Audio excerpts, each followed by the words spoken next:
Assalamualaikum warahmatullahi wabarakatuh. Kami dari kelompok 6 akan mempresentasikan tentang terapi eksistensial. Pertama-tama, saya akan menjelaskan tentang dua tokoh yang sangat terkenal dan sangat berpengaruh dalam terapi eksistensial. Tokoh pertama bernama Viktor Frankl, yang lahir dan menempuh pendidikan di Wina. Beliau mendirikan pusat nasihat pemuda di sana pada tahun 1928 dan memimpinnya hingga tahun 1938. Dari tahun 1942 hingga tahun 1945, Frank menjadi tahanan di kamp konsentrasi Nazi di Auschwitz dan Dachau, tempat keluarganya meninggal. Beliau menerima gelar MD pada tahun 1930 dan gelar PhD di bidang filsafat pada tahun 1949. Yang keduanya beliau dapat dari Universitas Wina. Beliau juga menjadi profesor madya di Universitas Wina dan kemudian menjadi pembicara terkemuka di Universitas Internasional Amerika Serikat di San Diego. Beliau juga pernah menjadi seorang profesor tamu di Universitas Harvard, Stanford, dan Southern Methodist University.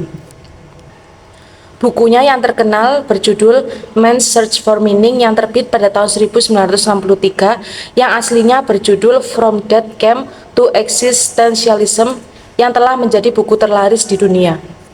Viktor Frankl mempunyai kontribusi dan pemikiran utama tentang terapi eksistensial.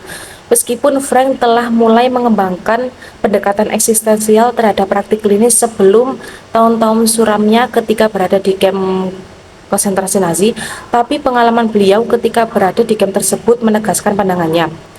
Frankl secara pribadi mengalami kebenaran yang diungkapkan oleh para filsuf dan penulis eksistensial, bahwa cinta adalah tujuan tertinggi yang dapat dicita-citakan manusia, dan bahwa keselamatan kita adalah melalui cinta. Selain itu, menurut beliau, kita mempunyai pilihan dalam setiap situasi. Bahkan dalam situasi yang sulit, beliau percaya kita dapat mempertahankan sisa kebebasan spiritual dan kemandirian pikiran. Frankl percaya bahwa sifat manusia terletak pada pencarian makna dan tujuan. Kita dapat menemukan makna hidup ini melalui tindakan dan perbuatan dengan mengalami suatu nilai seperti cinta atau prestasi melalui pekerjaan dan melalui penderitaan yang kita alami dalam kehidupan ini. Tokoh yang kedua bernama Rollo May. Pertama kali tinggal di Ohio dan kemudian pindah ke Michigan saat masih kecil. Beliau lulus dari Oberlin College pada tahun 1930 dan kemudian pergi ke Yunani sebagai guru. Selama musim panasnya di Yunani, dia pergi ke Wina untuk belajar dengan Alfred Adler. Beliau mendapat dua gelar. Yang pertama menerima gelar teologi dari Union Theological Seminary dan mendapat gelar doktor di bidang psikologi klinis di Universitas Columbia. Setelah mendapatkan gelar doktor tersebut, May membuka praktik swasta di New York.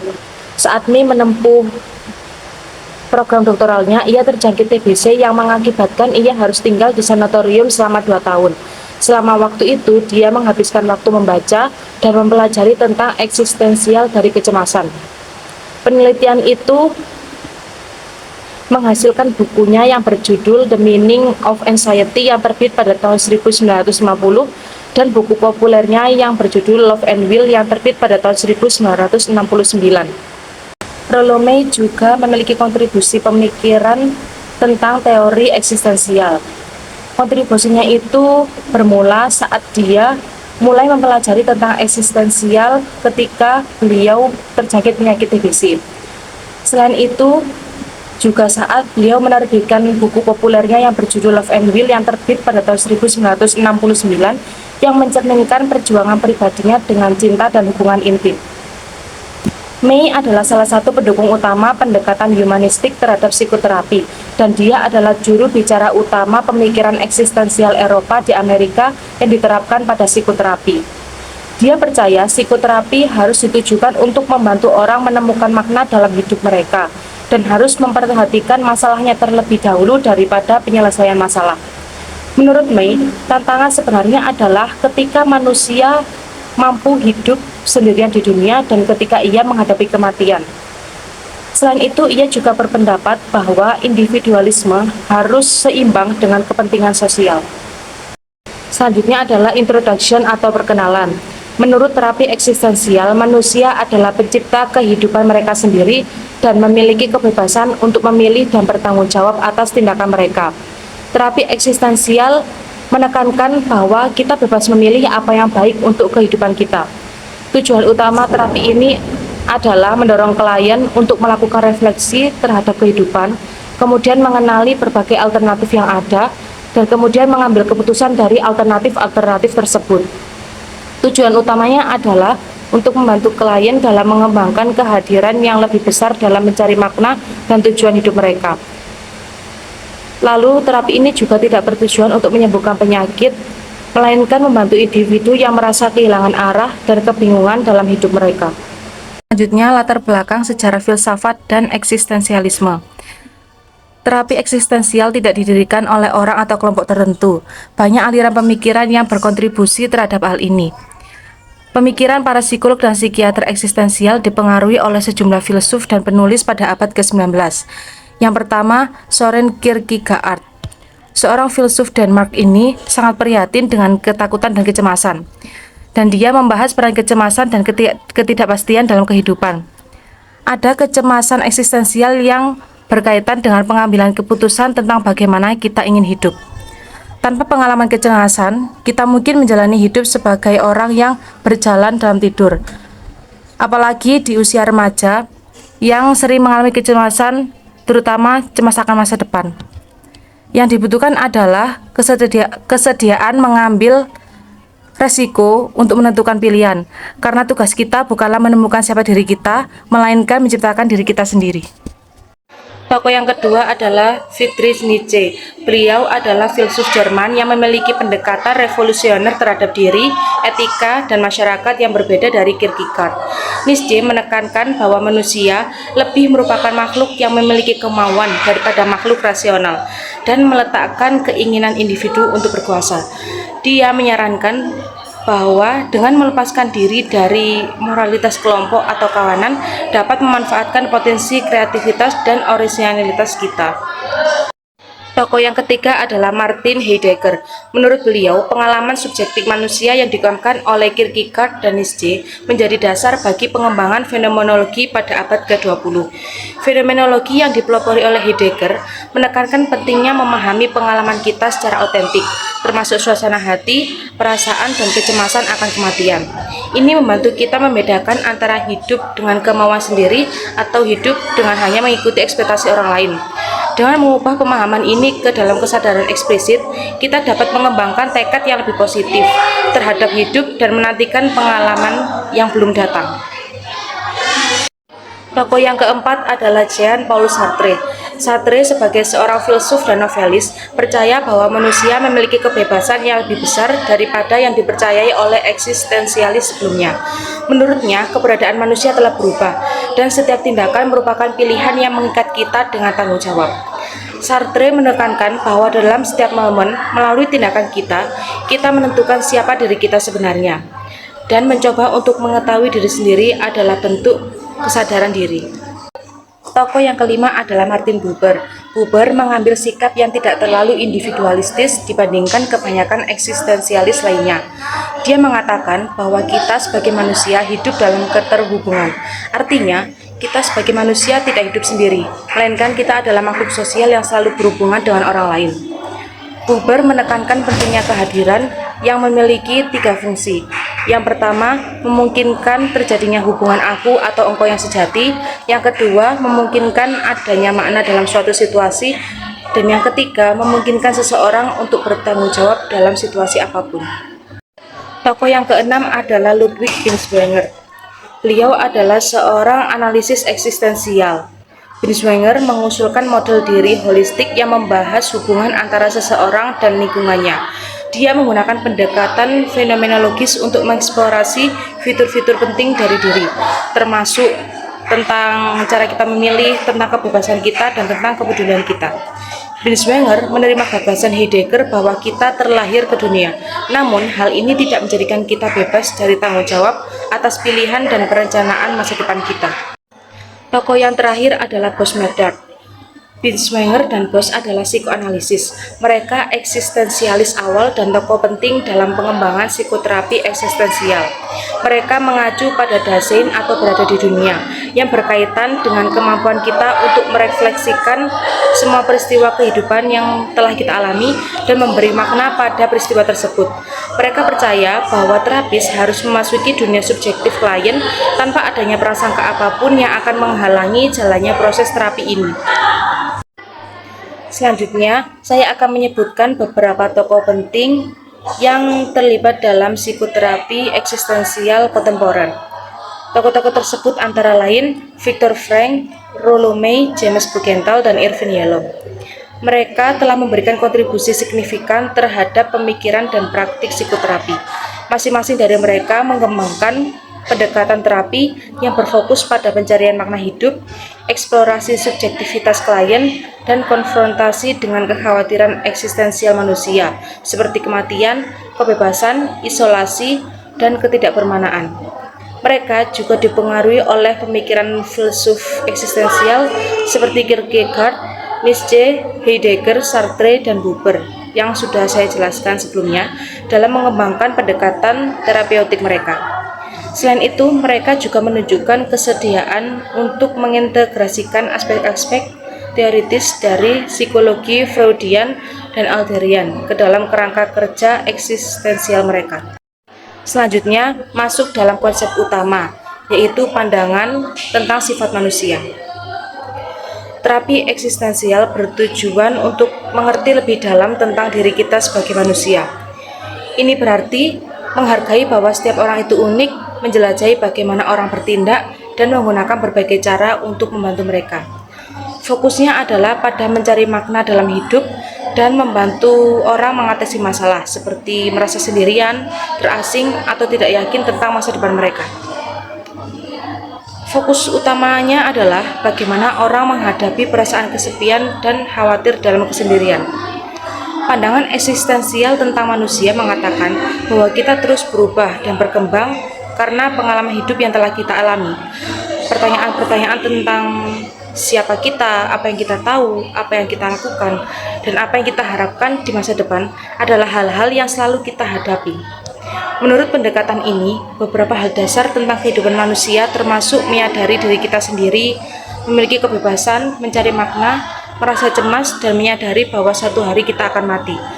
Dalam praktik konseling, memahami semua hal ini dapat membantu terapis membimbing orang dalam perjalanan hidup mereka. Yang pertama adalah proposisi 1, kapasitas kesadaran diri sebagai manusia. Kita itu memiliki kemampuan untuk berefleksi dan mengambil pilihan karena kita memiliki kesadaran diri untuk meningkatkan kapasitas hidup seutuhnya. Penting untuk memperluas kesadaran di beberapa bidang, termasuk yang pertama adalah waktu dan pilihan terbatas. Kita itu mempunyai waktu, tetapi waktu itu terbatas dalam hidup kita, dan kita itu harus memilih dengan bijak bagaimana menggunakan waktu itu. Yang kedua adalah potensi dan keputusan. Jadi kita itu memiliki potensi untuk bertindak atau tidak bertindak, lambat atau cepatnya tindakan. Nah, kenapa begitu? Karena tindakan itu keputusan dari kita sendiri. Yang ketiga itu takdir dan pilihan. Melalui pilihan kita, apa yang kita pilih, kita itu sebenarnya bisa menciptakan takdir kita sendiri. Lalu selanjutnya ada makna dan komitmen. Makna hidup adalah hasil penemuan cara kita berinteraksi dengan dunia dan komitmen kita untuk hidup kreatif. Yang selanjutnya adalah tanggung jawab dan kesadaran. Nah, ini mirip-mirip dengan yang namanya komitmen.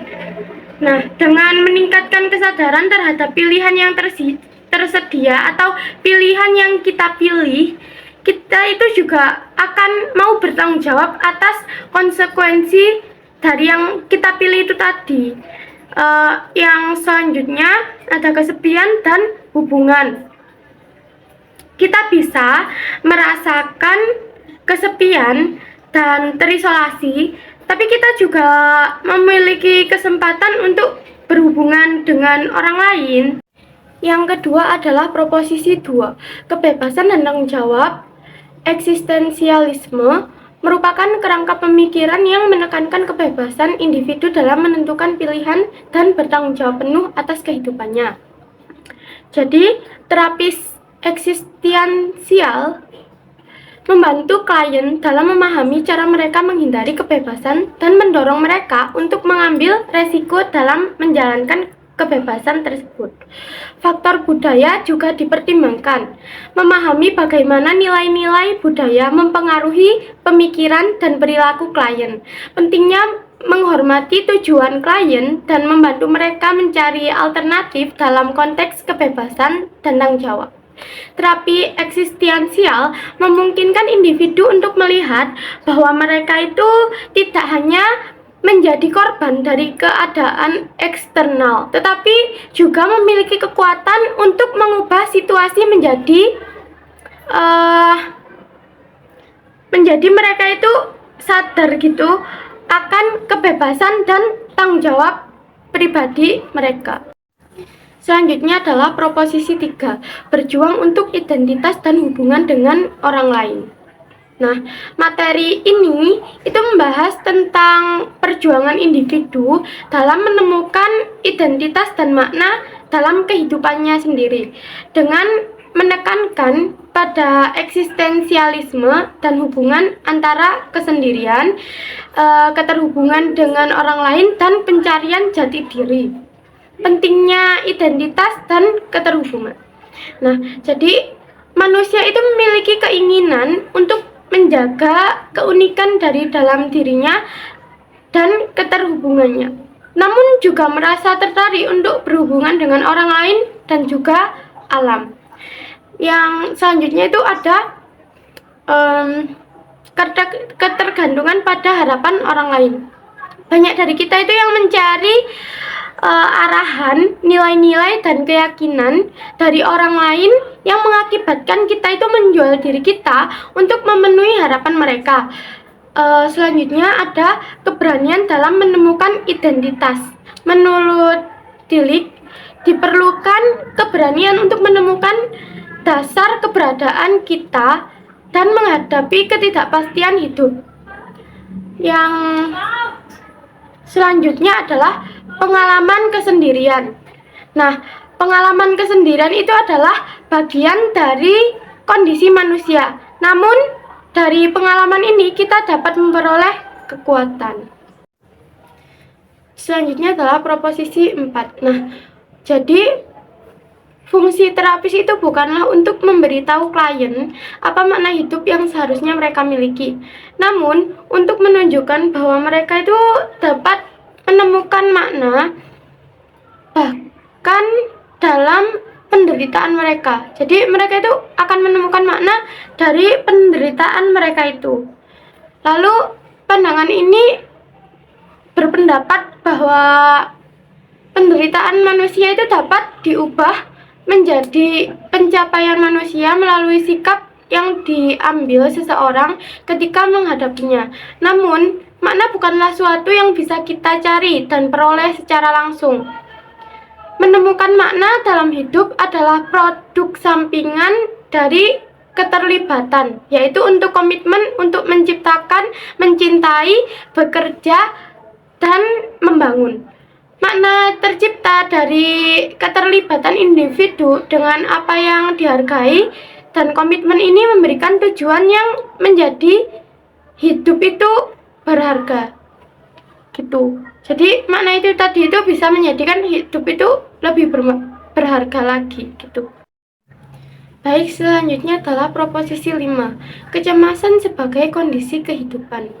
Jadi pendekatan terapi eksistensial itu menekankan penerimaan kecemasan eksistensial sebagai bagian dari kehidupan dan mengatasinya sebagai bagian dari pertumbuhan dan perubahan pribadi. Untuk menerima kecemasan eksistensial, terapi eksistensial ini menekankan pentingnya memandang kehidupan sebagai petualangan yang memungkinkan pertumbuhan dan kemandirian pribadi.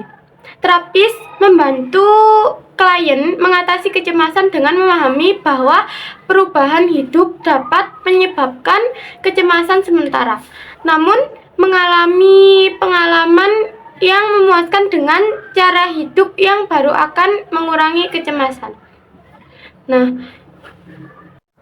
Nah, lalu selanjutnya proposisi 6. Kesadaran akan kematian dan ketiadaan. Perspektif eksistensialis tentang kematian itu menekankan pentingnya menghadapi ketakutan akan kematian secara langsung dan memanfaatkan kesadaran akan kematian itu untuk menjalani kehidupan yang lebih bermakna lagi. Dalam terapi eksistensial, kematian itu dipandang sebagai pengingat akan makna hidup dan tanggung jawab yang dimiliki individu terhadap hidupnya. Selanjutnya akan dilanjutkan oleh rekan saya. Saya di sini akan menjelaskan tentang tujuan terapi eksistensial. Dalam terapi eksistensial itu tujuannya adalah untuk membantu orang merasa lebih autentik dan jujur dengan diri mereka sendiri. Nah, hal itu berarti membantu mereka mengenali ketidakotentikan dalam hidup mereka dan membuat pilihan yang lebih sesuai dengan siapa mereka sebenarnya. Kemudian ada beberapa hal yang ingin dicapai dalam terapi ini. Yang pertama yaitu menghadapi kecemasan. Maksudnya menghadapi kecemasan yaitu terapi ini membantu orang mengatasi kecemasan dan ketakutan yang mereka alami pada dirinya sendiri, sehingga mereka itu bisa mengatasi tantangan hidup dengan lebih baik dan lebih terbuka ke depannya. Yang kedua yaitu menemukan passion dan hasrat tersembunyi. Maksudnya yaitu terapi itu membantu orang menggali apa yang sebenarnya mereka sukai atau inginkan di dalam hidup mereka yang mungkin tersembunyi atau terlupakan. Dan yang ketiga yaitu meningkatkan kesadaran akan pilihan. Jadi maksudnya terapi itu juga membantu orang menyadari bahwa mereka itu memiliki banyak pilihan dalam hidup, sehingga mereka itu tidak terpacu dengan keinginan orang lain yang bisa membuat keputusan itu jadi bingung. Untuk mencapai tujuan ini, ada beberapa tugas yang dilakukan dalam terapi. Yang pertama yaitu membantu orang mengenali diri sendiri. Maksudnya itu terapis membantu orang mendengarkan dan mengenali pikiran dan perasaan mereka sendiri, bahkan jika pada awalnya mereka itu tidak menyadarinya. Yang kedua yaitu mendukung menghadapi kecemasan. Maksudnya terapis membantu orang menghadapi ketidakpastian dan ketakutan yang mereka alami, sehingga mereka bisa merasa lebih kuat dan mampu menghadapi tantangan dalam kehidupan. Yang ketiga yaitu membantu orang menemukan makna. Maksudnya, terapis membantu orang mencari dan menemukan makna dalam hidup mereka sendiri, sehingga mereka itu bisa hidup dengan lebih puas dan bermakna. Dalam terapi eksistensial, pendekatannya adalah membantu orang menjadi lebih sadar akan diri mereka sendiri dan pilihan-pilihan yang ada di depan mereka. Ini membantu mereka menghadapi hidup dengan lebih baik dan membuat keputusan yang lebih sesuai dengan nilai-nilai dan keinginan. Dalam terapi eksistensial, klien didorong untuk memperhatikan dan menghargai pengalaman pribadi mereka. Nah, terapi ini tidak hanya berfokus pada kesadaran saja, tetapi juga mendorong klien untuk bertindak berdasarkan pemahaman yang mereka dapatkan dari proses terapi. Selain itu, kalian juga harus aktif dalam sesi terapi, memilih untuk mengeksplorasi ketakutan, perasaan bersalah, dan kecemasan yang mereka hadapi.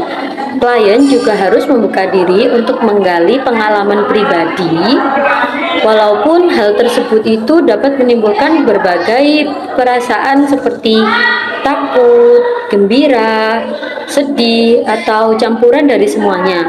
Namun, melalui proses tersebut, klien itu mulai bisa melepaskan diri dari keterikatan psikologis yang bisa membatasi mereka.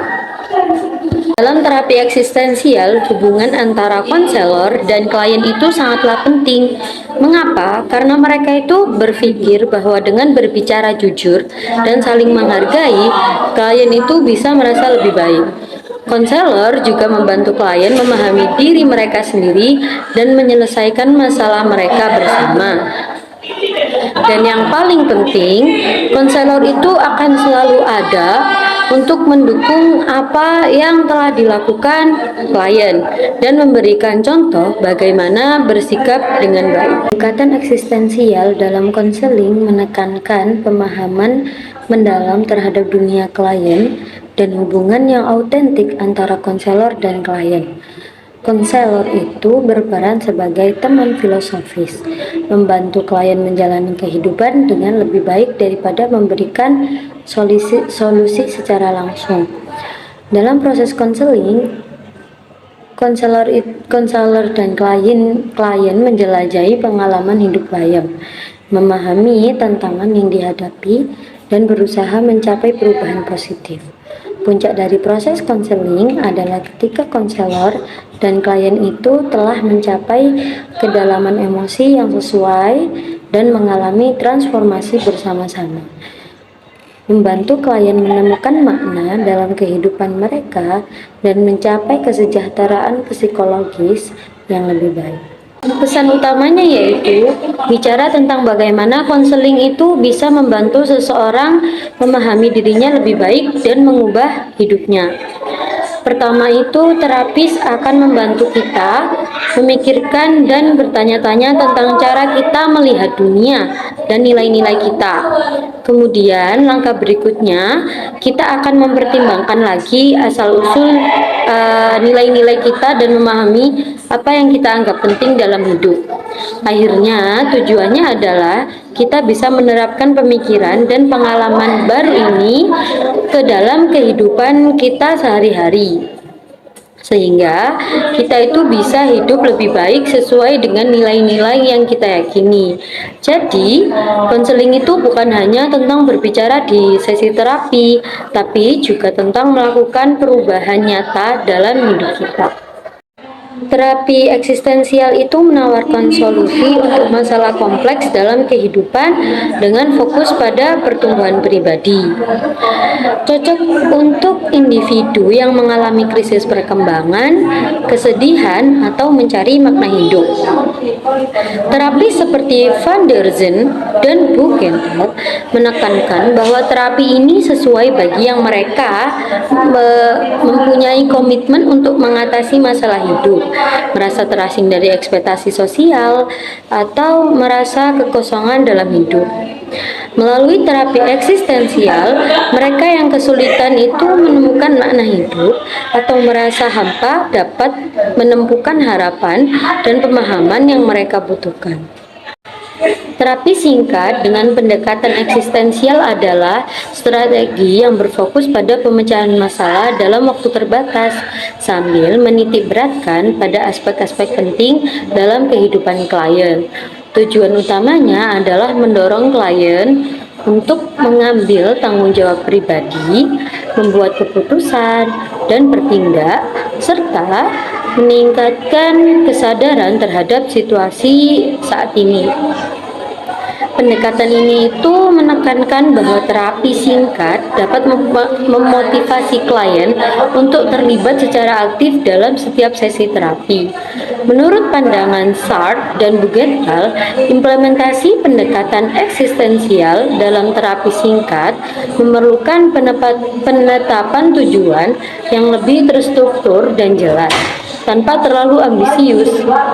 Bahkan kolaborasi antara terapis dan klien diperlukan untuk mengevaluasi apakah pekerjaan jangka pendek yang telah dilakukan itu telah sesuai dan apakah hasil yang dicapai itu sudah bermanfaat.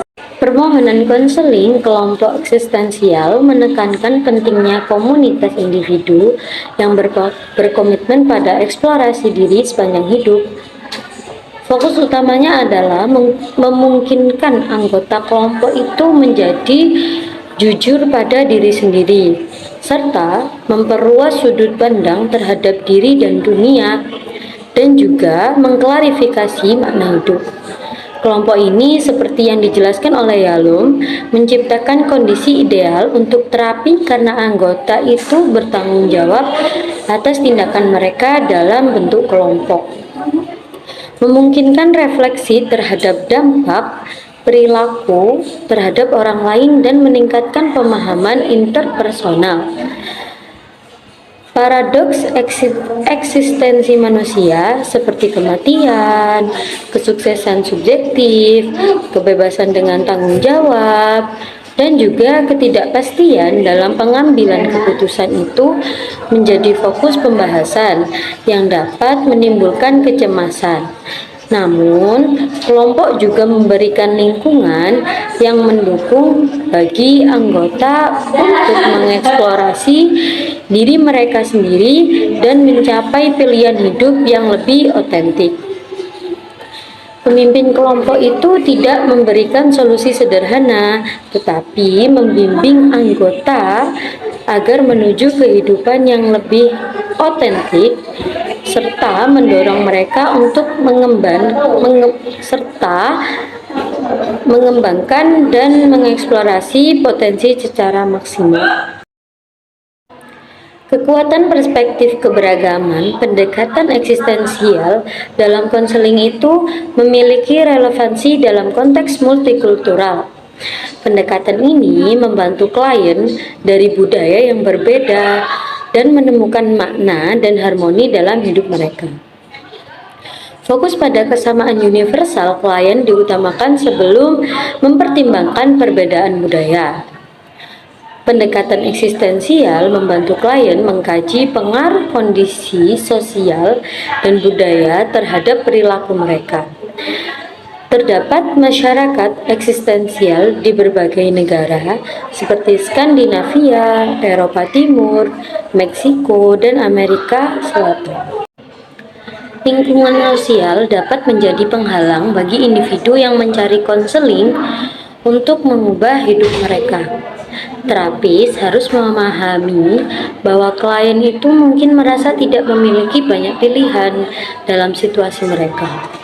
Tantangan dalam teori eksistensial adalah fokus yang terlalu kuat pada penentuan nasib sendiri, tanpa mempertimbangkan faktor sosial. Konselor eksistensial dihadapkan pada tantangan untuk memberikan arahan konkret tanpa mengabaikan tanggung jawab klien. Pendekatan eksistensial memerlukan keseimbangan antara faktor sosial dan memberikan ruang bagi klien untuk menentukan arah hidup mereka sendiri. Kesimpulannya, terapi eksistensial adalah pendekatan konseling filosofis yang muncul di Eropa pada tahun 1940 hingga 1950-an, dipengaruhi oleh para filsuf seperti Kierkegaard, Nietzsche, Heidegger, Sartre, Buber, Binswanger, dan Modern. Tokoh-tokoh penting seperti Viktor Frankl, Rollo May, dan James Burgenthal telah berkontribusi terhadap perkembangan terapi eksistensial ini.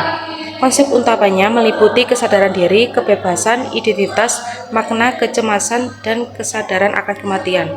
Terapi ini mengutamakan keaslian, hubungan terapeutik, dan pemahaman pandangan dunia klien. Prosesnya melibatkan refleksi diri, pemeriksaan nilai-nilai, dan penerapan perubahan dengan tujuan memperjelas makna hidup klien. Sekian presentasi dari kelompok kami, kurang lebihnya mohon maaf. Wassalamualaikum warahmatullahi wabarakatuh.